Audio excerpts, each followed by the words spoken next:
panitia atau saya nanti kita bisa cermatin lagi ya, itu bisa ditunjuk pemenang dari cadangan pemenang sebelumnya. Sebetulnya instrumen ini sudah memberikan jalan keluar terhadap kontrak yang memang terindikasi korupsi. Yang jadi menarik adalah di Perpres terbaru, ketentuan mengenai ini udah nggak ada lagi. Halo Sobat Juara, bertemu kembali di Podcast Juara, Jurnal Resvinding dan Artikel Hukum Bersuara. Perkenalkan, saya Elis Angelica, host pada episode kali ini dengan judul Analisis Dampak Pasal 34 UNCAC dan keterkaitannya dengan proses pengadaan barang dan jasa pemerintah. Penulis April Listianto, sumber JRV volume 5 nomor 2 tahun 2016. Pengantar topik kali ini mengenai United Nations Convention Against Corruption atau UNCAC yang diterjemahkan sebagai Konvensi Perserikatan Bangsa-Bangsa mengenai anti korupsi dan merupakan instrumen hukum internasional sebagai upaya bersama bangsa-bangsa di dunia dalam mencegah dan mengatasi tindak pidana korupsi.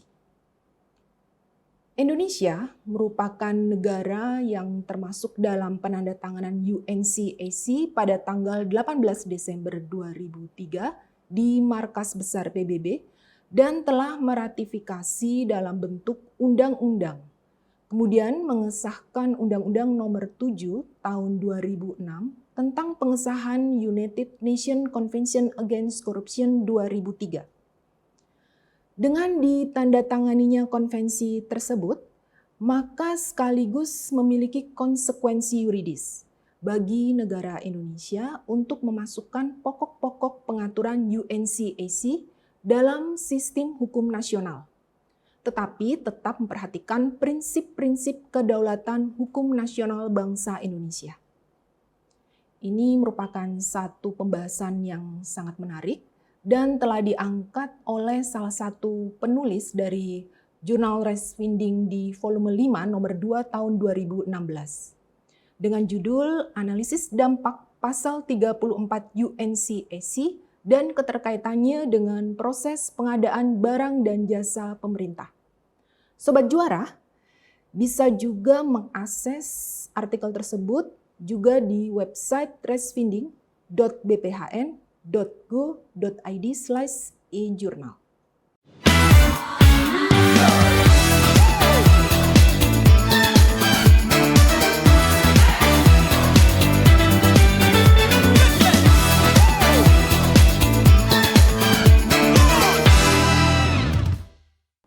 Oke, Sobat Juara, sudah hadir bersama saya saat ini Bapak April Listianto. Selamat bergabung Bapak Apri di program Juara. Apa kabar Bapak hari ini? Baik, terima kasih Elis. Sobat Juara, selamat berjumpa kembali ya. Siap. Ya Bapak, terima kasih Pak Pri untuk kehadirannya di siang hari ini. Sobat Juara, Pak Pri sebagai analis hukum ahli madya di Pusat Analisis dan Evaluasi Hukum Nasional BPHN Kementerian Hukum dan HAM. Untuk lebih lengkapnya, Bapak Apri dapat memperkenalkan diri. Dipersilakan Bapak. Baik, terima kasih Elis. Sobat Juara dimanapun berada, senang sekali kita berjumpa pada edisi Juara siang hari ini. Saya April Listianto, analis hukum ahli madya di Badan Pembinaan Hukum Nasional, Kementerian Hukum dan Hak Asasi Manusia. Baik. Terima kasih Bapak Apri untuk perkenalannya. Boleh kita langsung berdiskusi ya Bapak? Baik, silakan. Baik, siap. Yang pertama Bapak Apri, apa sebenarnya isi dari ketentuan pasal 34 UNCAC sehingga Pak Pri memiliki ide menjadikan pasal tersebut sebagai judul tulisan Bapak?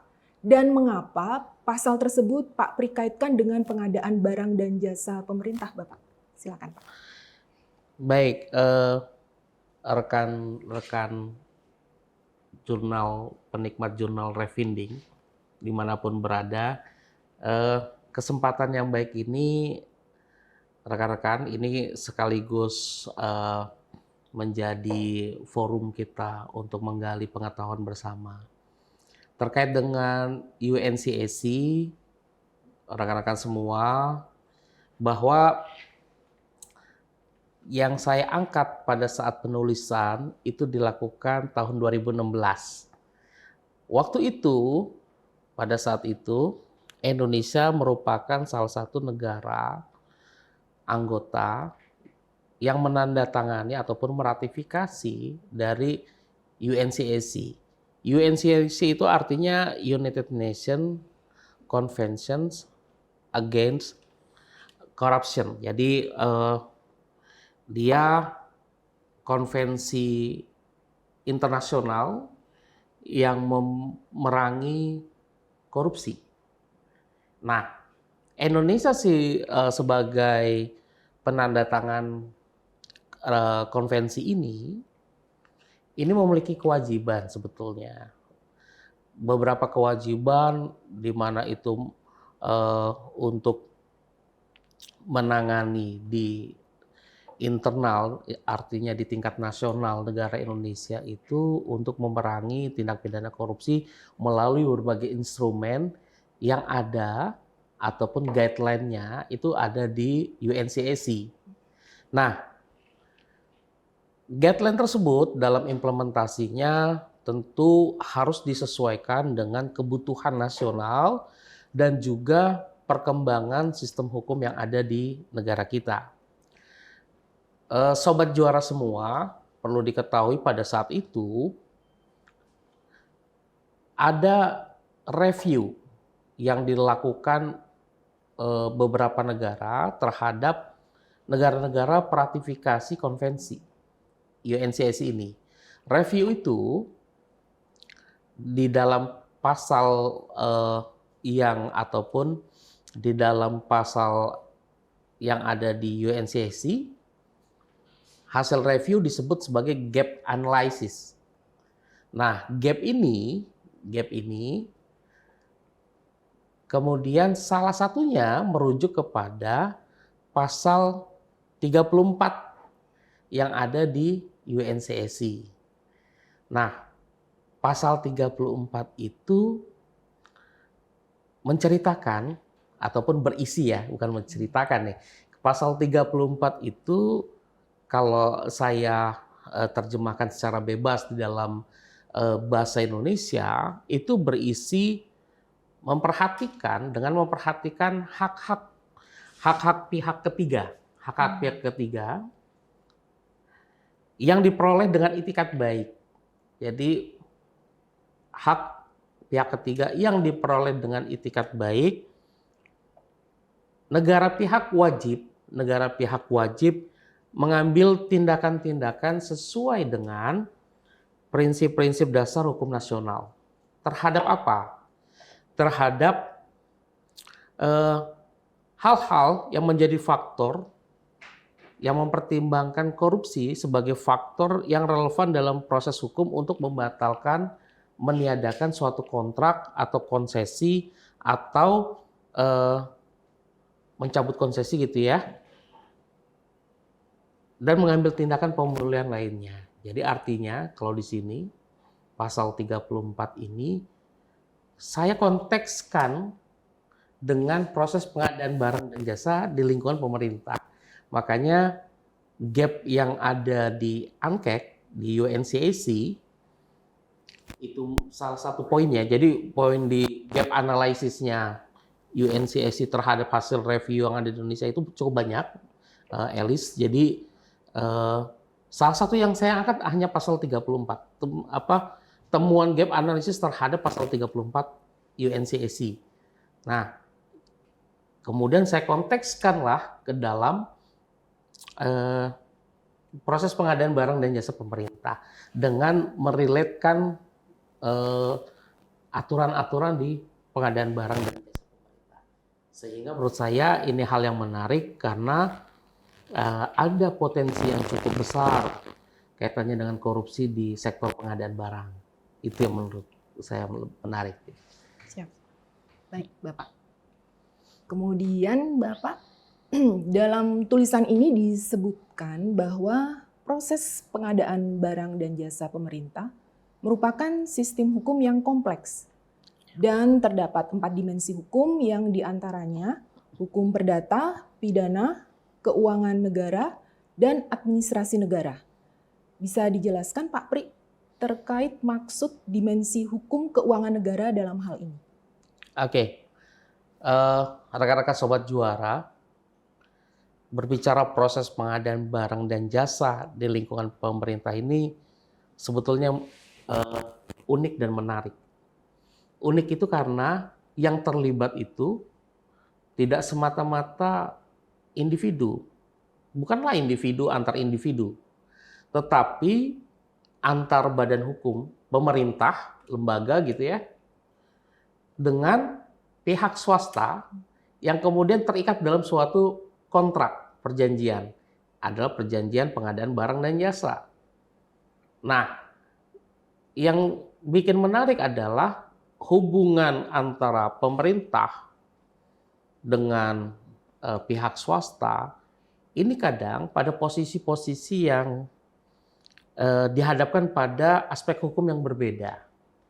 Makanya saya di dalam tulisan itu menyebutkan ada sekurang-kurangnya 4 dimensi hukum. Yang pertama, untuk Sobat Juara ketahui, berbicara proses pengadaan barang dan jasa, ada aspek perdatanya. Jelas, karena kita berbicara kontrak, gitu ya. Kontrak itu adalah hubungan para pihak terhadap perbuatan hukum tertentu. Nah, kemudian ada aspek berikutnya, aspek keuangan negara. Aspek keuangan negara berbicara karena sumber pendanaan terhadap pembiayaan kontrak itu berasal dari keuangan negara, APBN, ada yang APBD. Tapi sumbernya adalah keuangan negara. Maka kita bicara bagaimana pengelolaan keuangan negara. Kemudian juga di aspek hukum berikutnya ada administrasi negara. Kita bicara proses dari pengadaan, pelelangan, penunjukan pemenang sampai dengan pelaksanaan kontrak itu sendiri. Itu aspek administrasi negara yang bersumber bagaimana negara itu menerapkan hukum administrasinya. Dan yang terakhir, ketika proses pengadaan barang dan jasa pemerintah ini disusupi oleh tindakan melawan hukum, sebagai contoh misalkan tindak pidana, entah itu korupsi, entah itu penggelapan atau penipuan, maka berlakulah aspek hukum pidana. Nah, ini cukup menarik, makanya ada 4 dimensi yang bisa kita perhatikan dan bisa kita cermatin. Mungkin itu Elis. Siap, baik Pak Pri. Kemudian Pak Pri, menurut Pak Pri sendiri, masyarakat dapat dikategorikan sebagai pihak ketiga dalam ketentuan pasal 34 UNCAC ini Pak. Nah ini maksudnya bagaimana Bapak? Oke, tadi saya sempat menyebutkan, memperhatikan di pasal 34 UNCAC disebutkan memperhatikan hak-hak pihak ketiga. Memang tidak disebutkan Elis antara siapa pihak ketiga ini yang di dalam pasal 34 ini dimaksudkan. Bisa jadi maknanya pihak ketiga ini adalah peserta lelang yang kemudian kalah, itu bisa jadi pihak ketiga, jadi dia cadangan pemenang atau pemenang suatu lelang pengadaan barang dan jasa dan yang dia termasuk yang kalah, atau bisa juga kita maknai itu masyarakat. Sebagai contoh gini, kita pernah melihat bagaimana ataupun kondisi yang menunjukkan infrastruktur kita gagal. Dulu ada, mungkin Elis pernah tahu berita ini, dulu sempat menjadi berita nasional karena jatuhnya ataupun ambruknya jembatan Kurtai Kartanegara. Jembatan itu ambruk pada saat masyarakat beraktivitas. Itu jembatan penghubung yang cukup panjang itu. Nah, berita yang muncul adalah katanya aspek spesifikasi teknis dari jembatan itu ada dugaan dikorupsi. Sehingga umur pakainya tidak berlangsung lama. Sehingga kejadianlah jembatannya ambruk. Nah, atas runtuhnya jembatan yang ambruk tersebut sebetulnya yang dirugikan adalah masyarakat. Nah, masyarakat yang sebagai korban karena aksesnya sudah tidak dapat, karena kekuatan jembatan dan pembiayaan jembatan itu dari negara, dan negara sebetulnya adalah cerminan representasi dari pajak rakyat, maka bagi saya rakyat itu bagian ataupun bisa diidentifikasi merupakan pihak ketiga juga yang dapat melakukan ataupun dilindungi hak-haknya, gitu, Elis. Baik, Pak Pri. Kemudian Bapak, apa saja sih menurut Pak Pri yang sebaiknya dilakukan oleh negara, dalam hal ini pemerintah, terhadap proses pengadaan barang dan jasa yang di dalamnya cenderung terdapat tidak pidana korupsi, Bapak? Oke, ini pertanyaan menarik ya. Negara harus melakukan apa terhadap ketika proses pengadaan barang dan jasa itu diketahui ataupun disinyalir ada dugaan tindak pidana korupsi. Ada dua hal yang bisa dilakukan. Pada saat pemilihan pemenang, maka pemenang lelang itu bisa kita gugurkan. Jadi sebelum terjadinya sebuah kontrak, maka pemenang lelang itu bisa kita gugurkan, bisa kita lakukan tender ulang. Nah, yang jadi persoalan adalah ketika kontrak sudah berjalan dan identifikasi ataupun dugaan adanya tindak pidana korupsi baru kemudian muncul belakangan. Tetapi sesungguhnya kontrak sudah berjalan nih. Sudah ada ikatan antar pihak. Nah, maka opsi pilihan hukum berikutnya adalah bagaimana kita memutuskan kontrak. Jadi tidak lagi melanjutkan kontrak tersebut. Nah, ada dua hal yang harus diselesaikan. Yang pertama, memastikan bahwa memang ada dugaan tindak pidana, apapun itu. Bisa jadi korupsi salah satunya. Ketika itu sudah diputus dan itu sudah inkrah dan itu memiliki kekuatan hukum yang final dan mengikat, maka opsi hukum berikutnya adalah kontrak putus, dan ketika kita merasa dirugikan terhadap pembiayaan yang muncul, maka kita bisa melakukan gugatan perdata. Itu yang mungkin untuk kita lakukan. Nah, yang jadi persoalan, apakah hukum formil kita sudah mengatur hal itu? Ini pertanyaan lanjutan yang sebetulnya bisa ditulis lagi gitu ya. Ini seperti itu, Elis. Baik, Pak Pri. Ini pertanyaan terakhir, Bapak. Menurut Pak Pri sendiri, apakah Perpres nomor 4 tahun 2015 tentang perubahan keempat atas Peraturan Presiden nomor 54 tahun 2010 tentang pengadaan barang dan jasa pemerintah ini sudah cukup mengakomodir ketentuan pasal 34 UNCAC atau dibutuhkan pengaturan lebih lanjut, Pak Pri? Oke. Jadi, sobat juara semua, pertanyaan ini menarik dan sebetulnya ini inspirasi untuk menulis kembali. Di dalam ketentuan yang tadi Elis sebutkan, bahwa ketentuan itu saat ini sudah berganti, Elis. Itu memang konteks tulisan yang ditulis pada tahun 2016. Nah, penggantian itu diperbaharui dengan aturan yang pada saat itu muncul, Perpres 16 tahun 2018. Yang kemudian dirubah berapa kali sampai dengan Perpres 12 tahun 2021.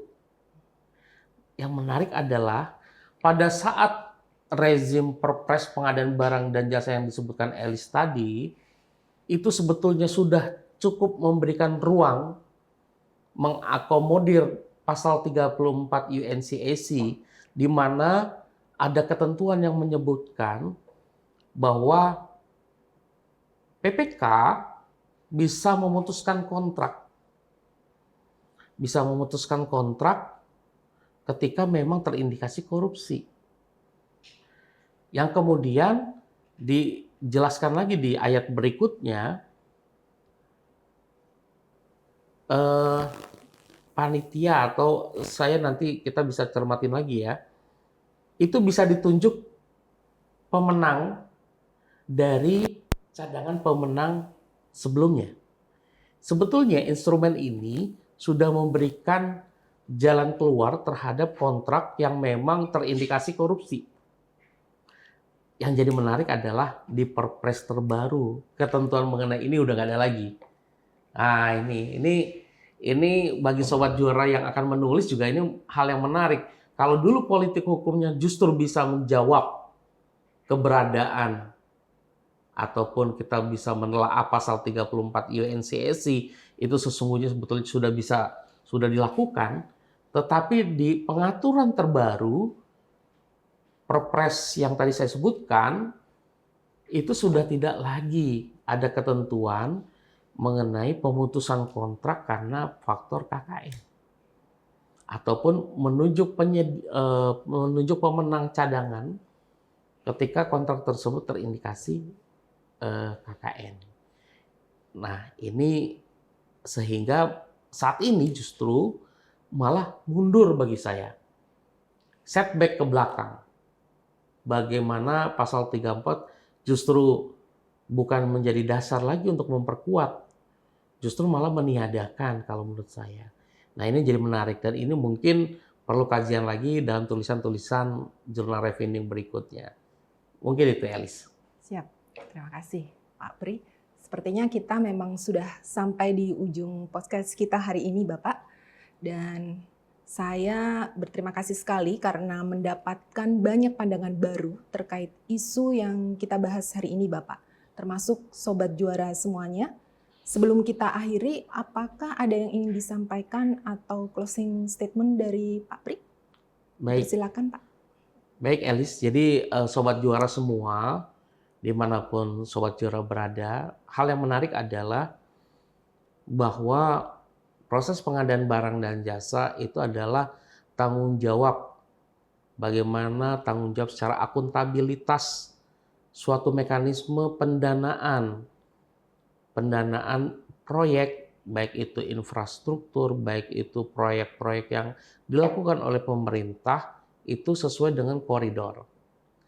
Nah, pasal ANKEK ini adalah guideline kita untuk